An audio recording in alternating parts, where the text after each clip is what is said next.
જય શ્રી કૃષ્ણ. આજે આપણે સ્વર અને વ્યંજન એવો એક ટૉપિક આપણો સંધિ ભણવાનું છે. આમ તો 8મા 9મામાં આપણે ભણી જ ગયા છે કે એકચ્યુઅલી સંધિ કોને કહેવાય. તો સૌથી પહેલાં તો સંધિ કોને કહેવાય તો કે સ્વરનું સ્વર સાથેનું જોડાણ અથવા તો વ્યંજન સાથે વ્યંજનનું સ્વર સાથે આ જે જોડાણ હોય એને સંધિ કહેવાય. સંધિ શીખતા પહેલાં સ્વર અને વ્યંજન બરાબર આનું જોડાવું. સ્વર અને વ્યંજન કોને કહેવાય?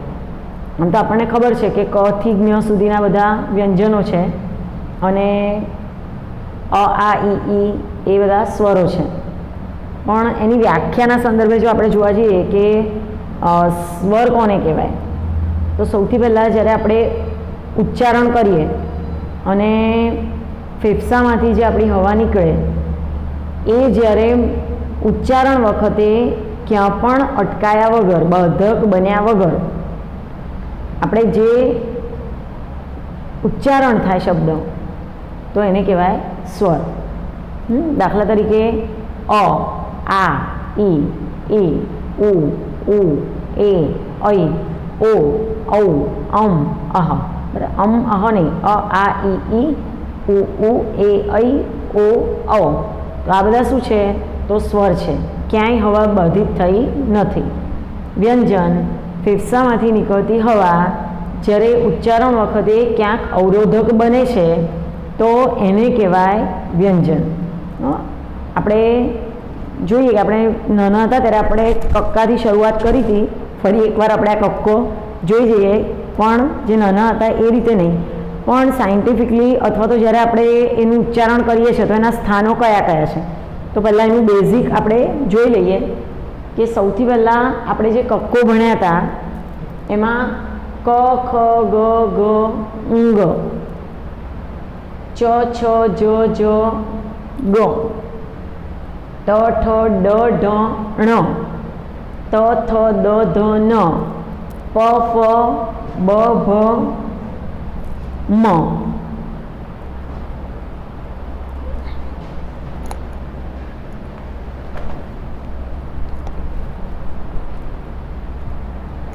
તો ક ખ ગ ઘ સુધી આપણે બોલીએ તો જો એનું ઉચ્ચારણ સ્થાન ક ખ ગ ઘ ઘ તો આ કંઠ્ય. કંઠમાંથી અવાજ નીકળે છે અને માટે એને કહેવાય કંઠ્ય. ચ છ જ જ ગ જ સુધી જોવાનું. ચ છ જ જ વ તાલવ્ય. ટ ઠ ડ ઢ ણ મૂર્ધન્ય.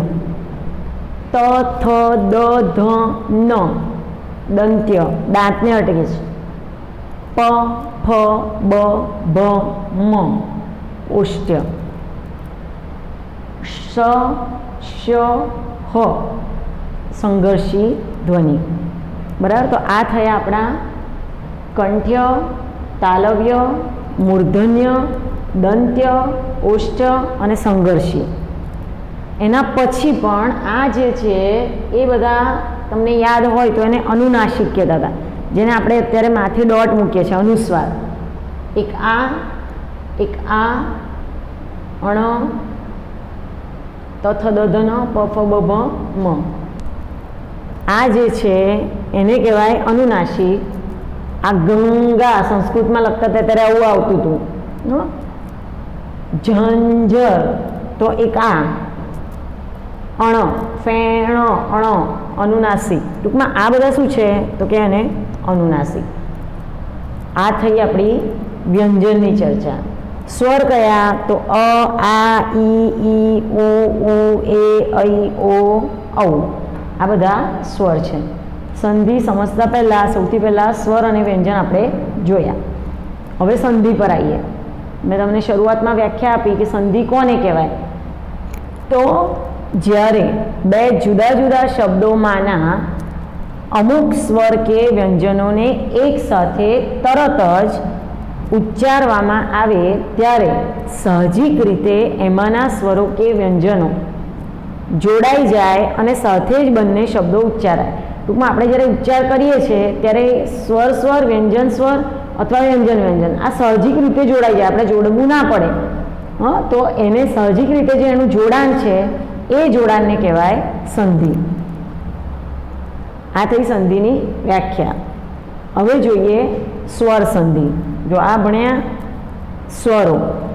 સ્વર સંધિ એનો પહેલો પ્રકાર છે સ્વર સંધિ. સ્વર સંધિ કોને કહેવાય? તો કે બે સ્વરોનું જોડાવું, બે સ્વરોનું એકબીજા સાથેનું જોડાવું એટલે સ્વર સંધિ. સ્વરોનું જોડાવું, બરાબર. એટલે સ્વરો અહીંયા ઉદાહરણ જોઈએ. હિમ પ્લસ આલય. આ મ છે એમાં અ રહેલો છે અને આ તો આ થયું અ પ્લસ આ બરાબર આ, તો એનું થયું હિમાલય. ટૂંકમાં સ્વરનું સાથેનું જોડાણ એને કહેવાય સ્વર સંધિ. વિદ્યા પ્લસ અભ્યાસ, વિદ્યા આ પ્લસ અ બરાબર આ, તો અહીં થયું વિદ્યાભ્યાસ. તો આ થઈ આપણી સ્વર સંધિ. સ્વરોનું સ્વર સાથે જોડાવું. હિમ પ્લસ આલય, અ પ્લસ આ બરાબર આ, તો હિમાલય. આ થયો તમારો પહેલો પ્રકાર. બીજું વ્યંજન સંધિ. વ્યંજન કયા? તો કે ક થી જ્ઞ સુધીના બે વ્યંજનો કે વ્યંજન અને સ્વરોનું એકબીજા સાથે જોડાવું. બે વ્યંજનો એકબીજા સાથે જોડાયા હોય અથવા સ્વરોનું એકબીજા સાથે જોડાવું તો એને કહેવાય વ્યંજન સંધિ. એનું ઉદાહરણ જોઈએ. શરદ વત્તા ઉત્સવ. જો આ દ ખોડો છે જેને આપણે એવું કહીએ અડધું, આમાં અ નથી માટે અહીંયા દ વત્તા ઉ બરાબર ઓ, તો શું થયું એનું? શરદોત્સવ. આ વ્યંજન, આ સ્વર, એનું થયું ઓ. સુ પ્લસ ઉક્તિ.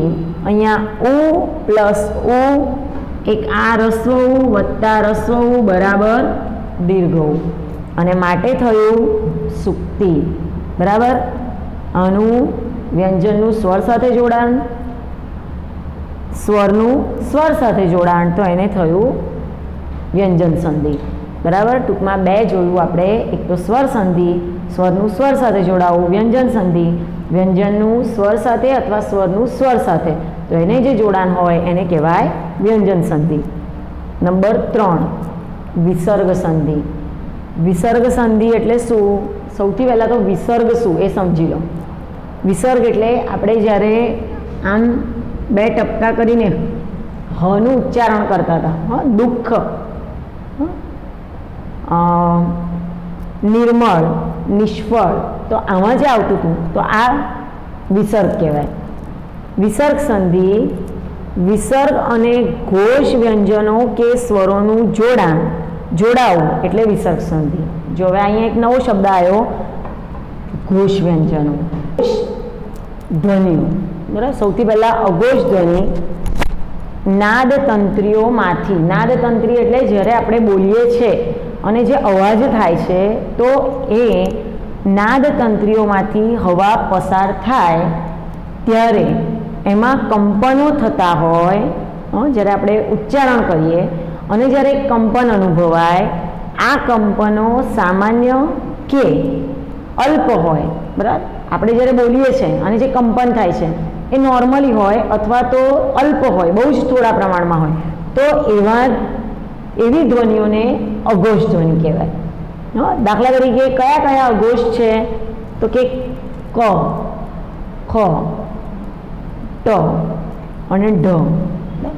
ક, ખ, ટ અને ઢ. જો આ ઉચ્ચારણ કરીશું તો થોડુંક જ કંપન થાય છે અને માટે એને કહેવાય અઘોષ ધ્વનિ. અહીં શબ્દ જે આવ્યો તો આપણે કે સ્વરો ઘોષ વ્યંજનોનું જોડાવું, તો ઘોષ વ્યંજનો કયા? જે નાદતંત્રીઓમાં કંપનો પ્રમાણમાં વધુ હોય. જ્યારે આપણે ઉચ્ચારણ કરીએ છીએ અને એનું પ્રમાણ જો કંપન માટેનું વધારે હોય તો એને કહેવાય ઘોષ ધ્વનિ. તો એ કયા કયા? તો કે ગ, ઘ, ડ અને ઢ. બરાબર. આ કયા હતા? ક, ખ, ટ, ઢ. અહીં જો અહીં ભર આવશે. ગ, ઘ, ડ, ઢ. આ ઉચ્ચારણ કરતી વખતે એનું કંપન વધારે છે, ઉચ્ચારણ કરતી વખતે એનું કંપન ઓછું છે. ઓછું હોય એને કહેવાય અઘોષ, વધારે હોય એને કહેવાય ઘોષ. બરાબર? એટલે આ થયું ઘોષ વ્યંજનો. હવે જો અહીંયા શું કહે છે વિસર્ગ સંધિમાં? વિસર્ગ અને ઘોષ વ્યંજનો કે સ્વરોનું જોડાવું. જેટલા પણ ઘોષ વ્યંજનો અથવા તો સ્વરો છે એ જોડાય એટલે બને વિસર્ગ સંધિ.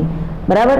એનું એક ઉદાહરણ અહીં આપ્યું છે, નિહિ પ્લસ ફળ. બરાબર? ફ, જો આપણે આ ફ બોલીએ છીએ ત્યારે પણ નાદતંત્રીમાં કંપન વધારે થાય છે એટલે નિષ્ફળ. બરાબર? નિષ્ફળ.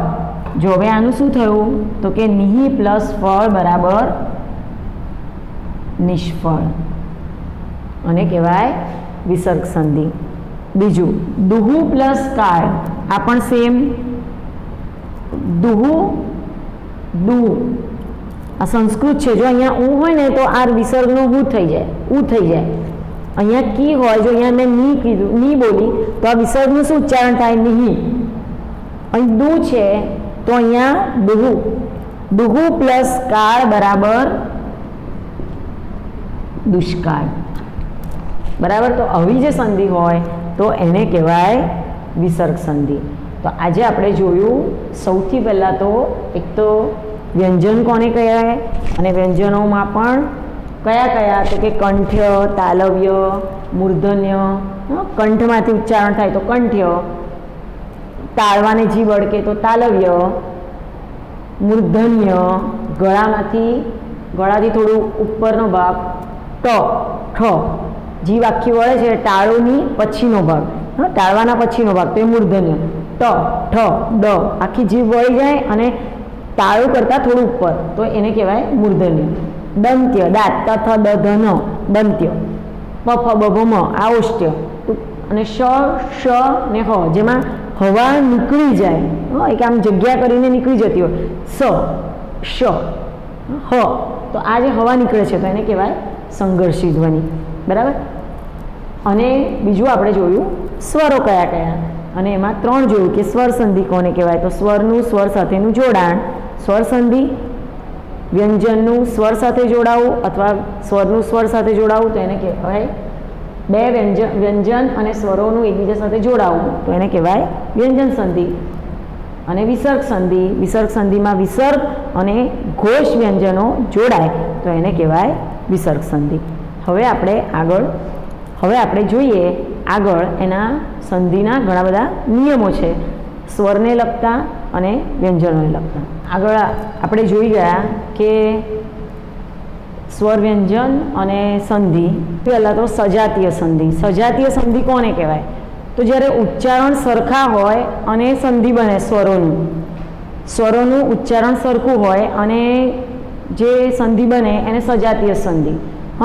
અથવા તો એ જ હોય. જો અહીંયા સજાતીય સંધિમાં સૌથી પહેલો નિયમ અનો, અ પ્લસ અ બરાબર આ, એક પ્લસ અંત બરાબર એકાંત, એક પ્લસ અંત બરાબર એકાંત. તો અહીંયા એક, તો આમાં સૌથી પહેલાં અ પ્લસ અ બરાબર આ, તો આ થયું એકાંત. બીજું વિવેક પ્લસ આનંદ, વિવેકાનંદ. ક પ્લસ એટલે અ પ્લસ આ બરાબર આ. ત્રીજું આ પ્લસ અ બરાબર આ, વિદ્યા પ્લસ અર્થી, આ પ્લસ અ બરાબર આ, વિદ્યાર્થી. આ પ્લસ આ બરાબર આ, ચિંતા પ્લસ આતુર બરાબર ચિંતાતુર. બરાબર? ટૂંકમાં અનું અ સાથેનું જોડાણ આ, અનું આ સાથેનું જોડાણ પણ આ, આનું અ સાથે જોડાણ પણ આ, અને આનું આ સાથે જોડાણ પણ આ. સિમ્પલ જ નિયમ છે સજાતીય સંધિના. સ્વરોનું સ્વર સાથે જોડાવું. અ પ્લસ આ બરાબર આ પ્લસ અ બરાબર આ પ્લસ આ બરાબર પણ આ, અને આ પ્લસ અ બરાબર પણ આ. ટૂંકમાં આ જ થાય. આનો નિયમ. ઈના નિયમ રસવઈ વત્તા રસવઈ. આપણે નાની મોટી એવું બોલે છે એવું નહીં બોલવાનું. રસ્વ અને દીર્ઘ. રસવઈ વત્તા રસવઈ બરાબર દીર્ઘઈ. કવિ પ્લસ ઇન્દ્ર બરાબર કવિન્દ્ર. અહીંયા પણ ઈ અને અહીંયા પણ ઈ બરાબર દીર્ઘઈ. રસ્વઈ વત્તા દીર્ઘઈ બરાબર દીર્ઘઈ. કવિ પ્લસ ઈશ્વર, આ રસ્વ આ દીર્ઘ તો થઈ દીર્ઘઈ કવિશ્વર. એના પછી રસ્વઈ વત્તા દીર્ઘઈ બરાબર દીર્ઘઈ. પરી પ્લસ ઈક્ષા, રસ્વઈ વત્તા દીર્ઘઈ બરાબર દીર્ઘઈ.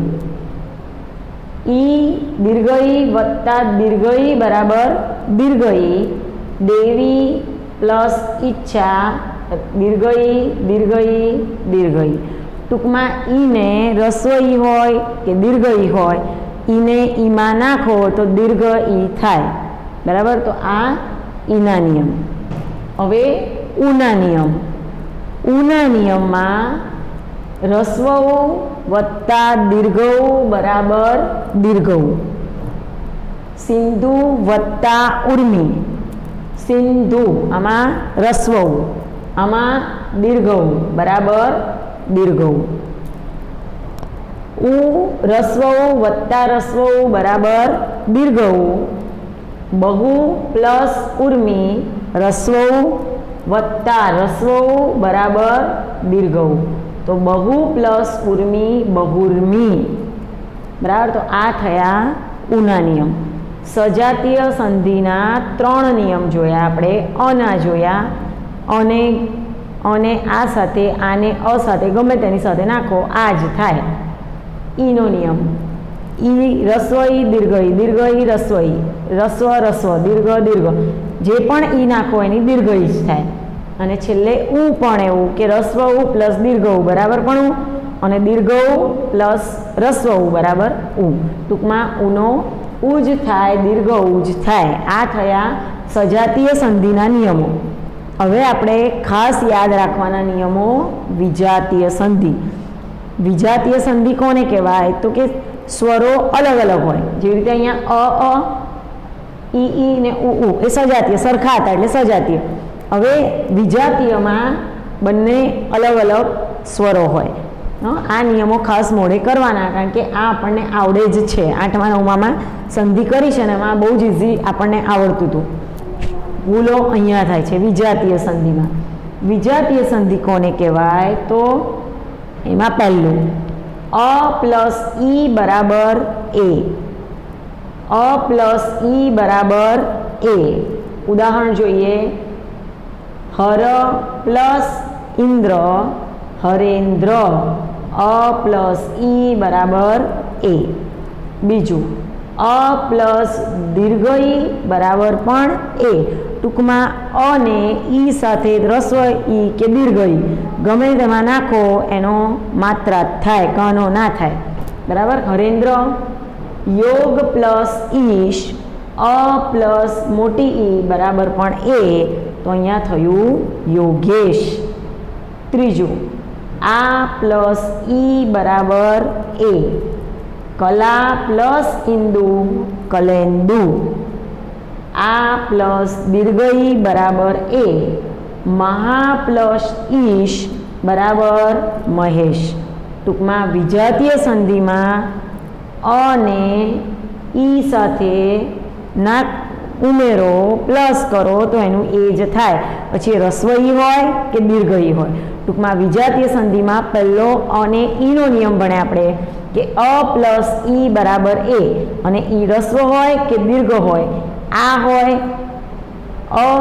આ કોઈ પણ હોય પણ એમાં ઈ મળે પછી એ રસ્વ કે દીર્ઘ હોય એનું થઈ જાય એ. ટૂંકમાં આજે આપણે જે ભણ્યા એમાં સૌથી પહેલાં સ્વર અને વ્યંજનની ઓળખ ભણ્યા. ઘોષ અને અઘોષ વ્યંજનો કયા એ ભણ્યા. એના પછી આપણે નિયમો જોયા. એમાં આનો નિયમ જોયો, ઈનો નિયમ જોયો જે સજાતીય હતી, સજાતીય સંધિ. આના નિયમો, ઈના નિયમો અને ઉના નિયમો.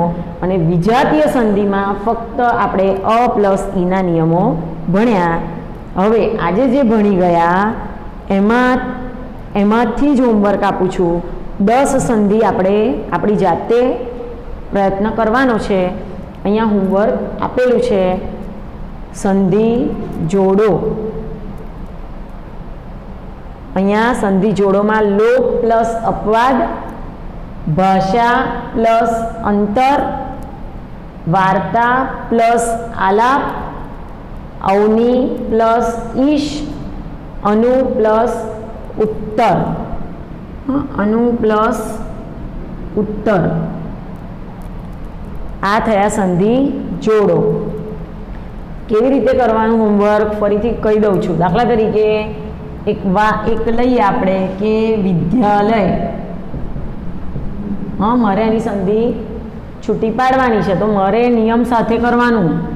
વિદ્યા પ્લસ આલય, અહીં નીચે લખવાનું આ પ્લસ આ બરાબર આ.